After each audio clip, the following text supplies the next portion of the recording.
Love triangles, forbidden love, deception, money, and murder. You would expect to find these things in TV dramas, but this was the reality of the marriage between Philip I, brother to Louis XIV, and his first wife, Henriette Anne. Their marriage altered the relationship between Philip and his brother, the Sun King, and scandalized the court. The question is, was Madame poisoned? Let's find out. Welcome, my loves, to Poisonous Affairs. I'll be discussing the sordid details of some of the most talked about scandals that rocked the 17th century French and English courts. It's all about lust, power, greed, and murder.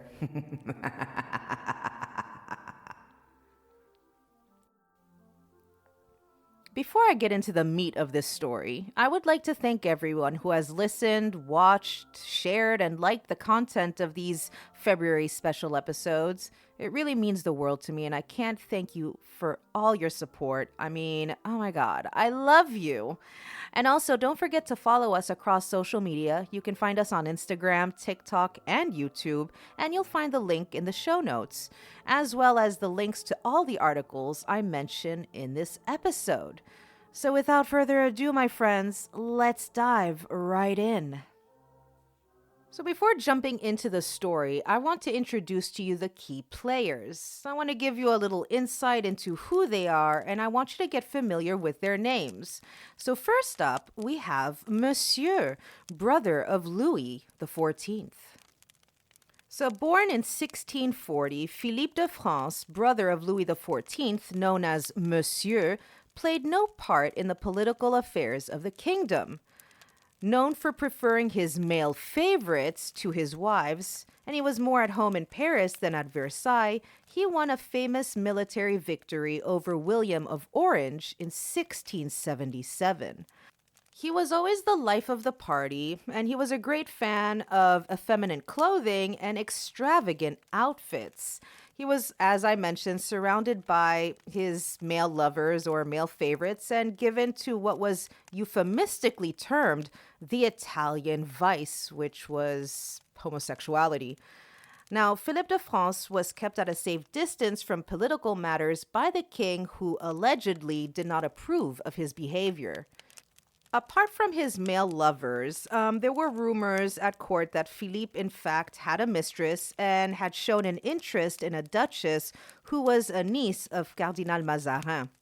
Now, all this quote-unquote scandalous behavior often overshadows the fact that Philippe was a successful military commander during the War of Devolution in 1667. In 1676 and 1677, he took part in the sieges in Flanders and was promoted to the rank of lieutenant general, which made him second in command to Louis XIV himself. So he proved himself many, many times in battle. In 1671, 11 years after the death of his first wife, who's the subject or topic of today's Poisonous Affairs episode, his brother forced him to marry Princess Elizabeth Charlotte, Madame Palatine. Now, he had 3 children with his second wife, and this is including Philip II, Duke of Orléans, and Mademoiselle de Chartres. So the son that Philip had with his second wife would go on to rule as regent until Louis XV came of age. So let's talk about Monsieur Philip, his first wife, Henrietta Anne of England, known as Henriette d'Angleterre in France, and Minette to her intimates. She was known officially as Madame. So if you hear me say Madame and Monsieur, you know that I'm referring to Philippe and Henrietta. So she was officially known as Madame and was ever popular with the French court. Now, she comes from the House of Stuart, and she was born on the 16th of June, 1644. She was the youngest daughter of King Charles I of England and Queen Henrietta Maria. So when Charles I was executed in 1649 because there was civil unrest in England, Madame, or who would become eventually Madame, her mother, so Queen Henrietta Maria, and her governess fled to France, and they moved to the court of her first cousin, King Louis XIV of France. Now, although she was thought to be too skinny to be considered a great beauty, she was charming, flirtatious, and vivacious. She played a role in politics with her close relationship with Louis XIV and even served as a diplomat in negotiations with Charles II, her brother.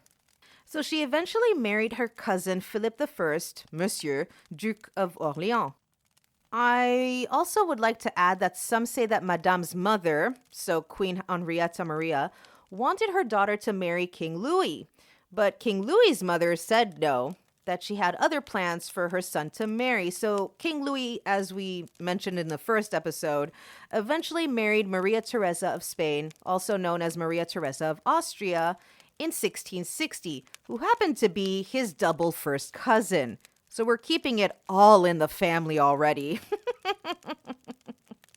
So the marriage started well, and Philippe seems to have been a doting husband, but there are some that say that it was likely all an act. He had no great affection for Henriette. I don't know. All we know is that it was a rocky marriage due to many factors. I mean, like we've mentioned previously, a lot of these marriages were more political, were meant to be alliances and to increase people's wealth and fortunes. So again, we don't know. We weren't there. We can speculate. Did he love her? Did he not? Does it really matter? Not really.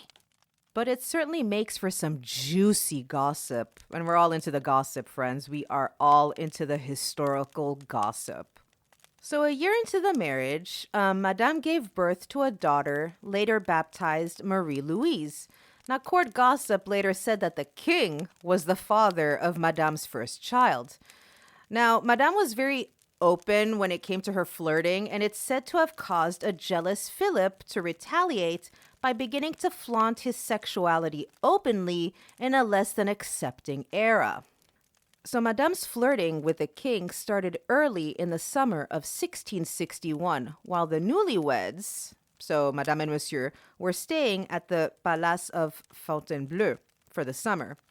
So Philippe complained to his mother about the intimacy that Louis and Madame displayed, which led Queen Anne to reprimand both son and daughter-in-law.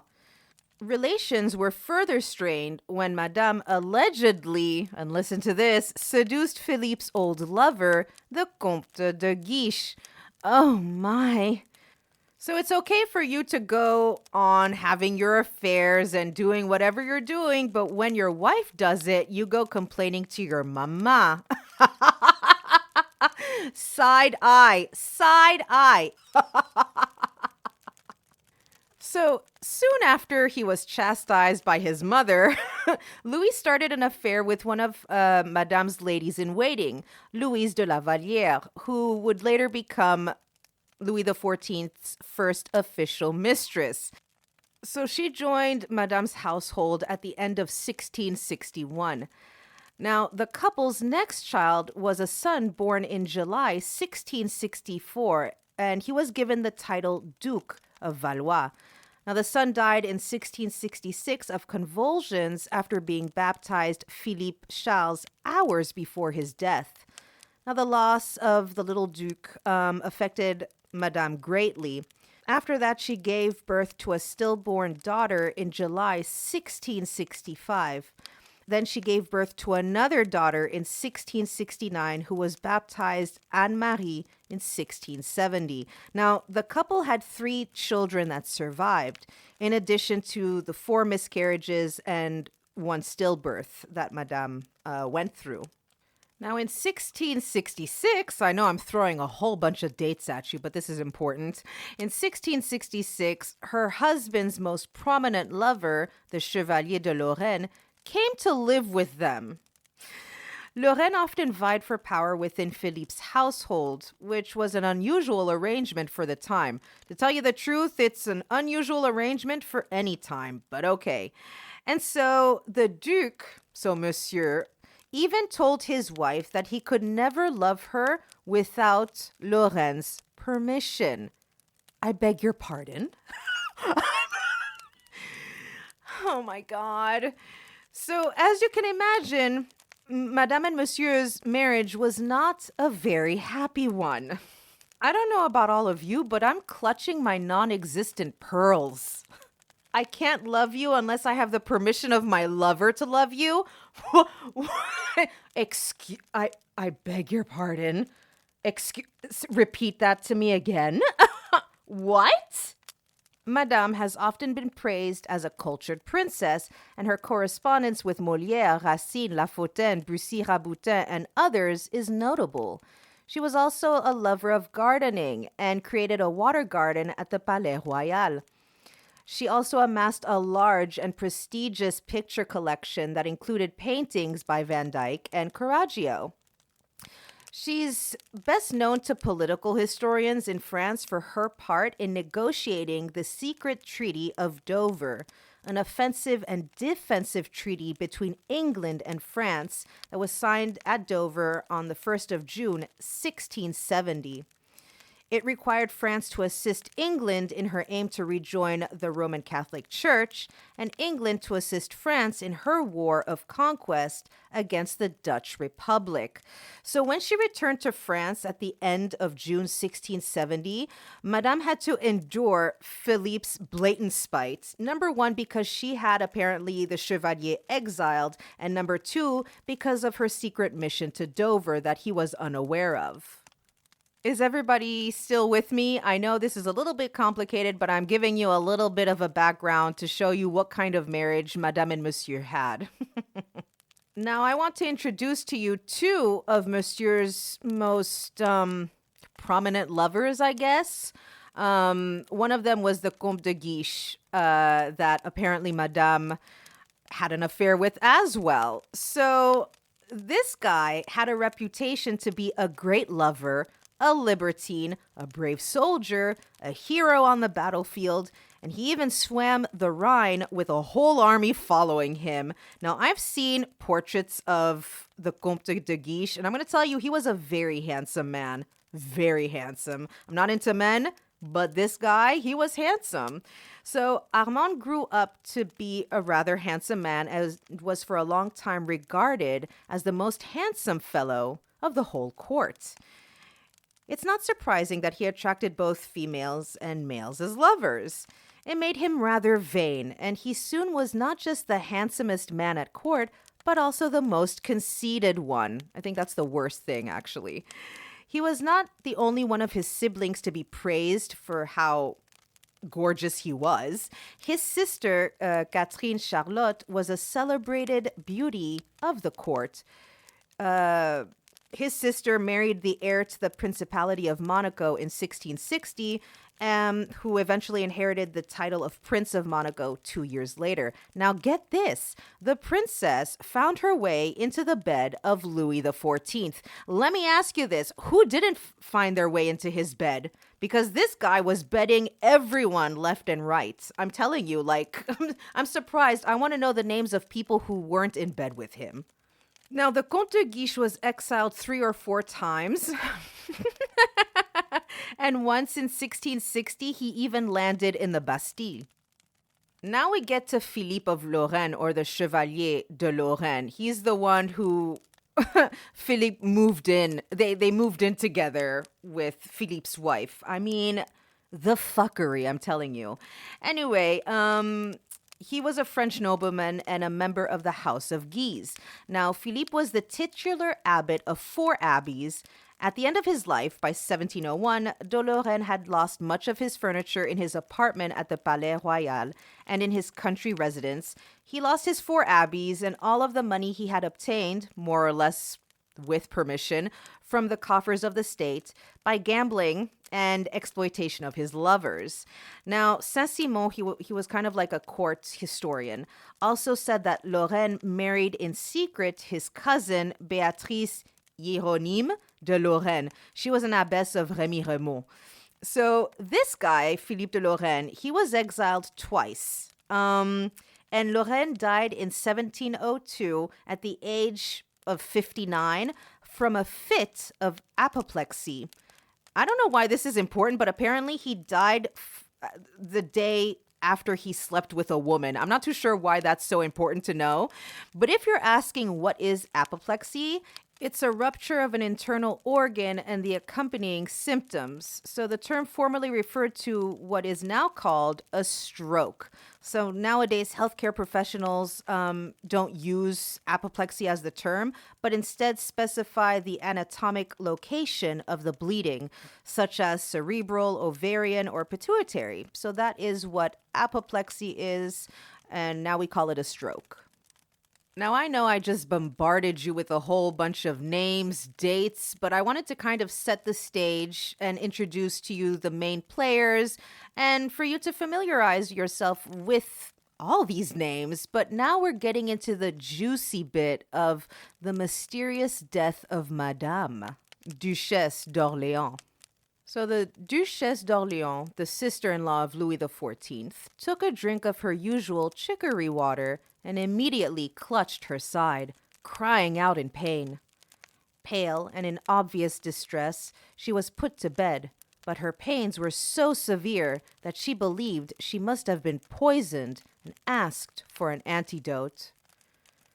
As her husband, Monsieur, rushed to her bedside, Henriette chided him. "Alas, monsieur, it is a long time since you loved me, but this is unjust." Alerted, Henriette's lady-in-waiting watched the Duke closely, but he showed no indication of guilt and every sign that he was distressed by his wife's condition. Madame's physicians diagnosed colic and assured her that she would soon recover, but it was clear that she was dying. As she made her last confession, the English ambassador, Lord Montague, asked Madame if she believed she had been poisoned. Her confessor, however, urged her to accuse no one, but to make her death an offering to God. This motherfucker! Madame answered Lord Montague with a shrug. She didn't know. In the early hours of the 30th of June, she died. She was 26. At a mass said for her soul, Bishop Bousset conveyed the sense of shock at her sudden death. "O disastrous night, O dreadful night," in which resounded like a clap of thunder the unbelievable words, "Madame is dying, Madame is dead." Speculation that Henriette had been poisoned began straight away. Queen Marie-Thérèse noted that everyone was talking about Madame's death and the manner of it. Louis' suspicion had been aroused, and he ordered an autopsy, which was performed by French doctors and witnessed by others sent from England.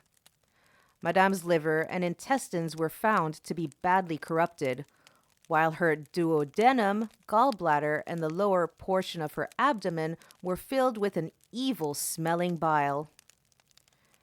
There was no indication of poisoning, so death was attributed to cholera morbus, caused by corrupt and boiling bile, which had led to gangrene in the entrails and other parts of the lower abdomen. I hope no one's eating, by the way. Although Lord Montague accepted this, he had misgivings. He expressed his doubts to the grief-stricken Charles II, who earnestly believed that his sister had been murdered. His belief was shared by Elizabeth Charlotte, Philip's second wife, who named the culprits as Lorraine and the Marquis de Fiat, an equerry who had acted without Philip's knowledge. Much later, the courtier Saint-Simon offered his own thoughts. Seizing upon Madame's dying reproach of Philippe, he asserted that she had been the victim of a plot orchestrated by Lorraine, who held Henriette responsible for his exile and sought revenge. He sent poison to Paris, where it passed through several hands before ending up in the jug containing the chicory water. This was served to Madame by her unsuspecting maid. The sudden onset of Madame's illness, the severe pain, and the short time between the onset of her symptoms and her death suggested to her contemporaries that she had been poisoned. Cultural factors, too, played a part. The death of someone so young was often attributed to poison. Madame, however, was never robust and often experienced such terrible pains in her side that she would lie on the floor to find respite. When she traveled to England, she was excited at the prospect of seeing her brother, Charles, again. Her cheeriness disguised the fact that she was unwell. Suffering from digestive problems, she lived on a diet consisting primarily of milk. Easily tired, she withdrew whenever the party stopped for the night, usually going straight to bed. One witness observed that Madame looked like a dressed corpse upon whom someone had put some rouge, while others thought she had death painted on her face.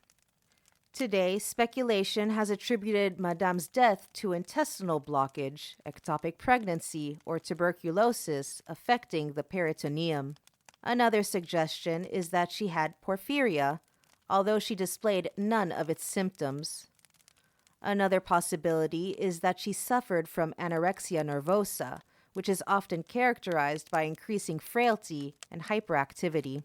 The summer of 1670 had been particularly hot, and Madame would swim in the river. Unable to sleep, she walked in the gardens at night. She had always been painfully thin, and Louis once tactlessly referred to her as the bones of the holy innocents. This motherfucker! Another possibility is that she had a duodenal ulcer which burst, leading to peritonitis. Similarly, perforation of the gallbladder may have led to an excess of bile leaking into the peritoneum, causing the corruption and gangrene reported by her doctors. The true cause of Henriette's death can never be known, but one thing is certain, this beloved princess was sadly missed. As Madame de Sévigné wrote, she was taken ill and died within 8 hours, and we have lost with her all the joy, all the charm, and all the pleasures of the court. Although some believed Philippe was involved, the most popular theory at the time was that the Chevalier de Lorraine had organized the murder by using poison without the involvement of Monsieur. I'll let you draw your own conclusions. We have come to the end of this episode, and I really hope you enjoyed it. Tune in next week for the final episode of Poisonous Affairs. Remember that life is stranger and more fucked up than fiction. Stay safe, my loves, and have a wonderful weekend.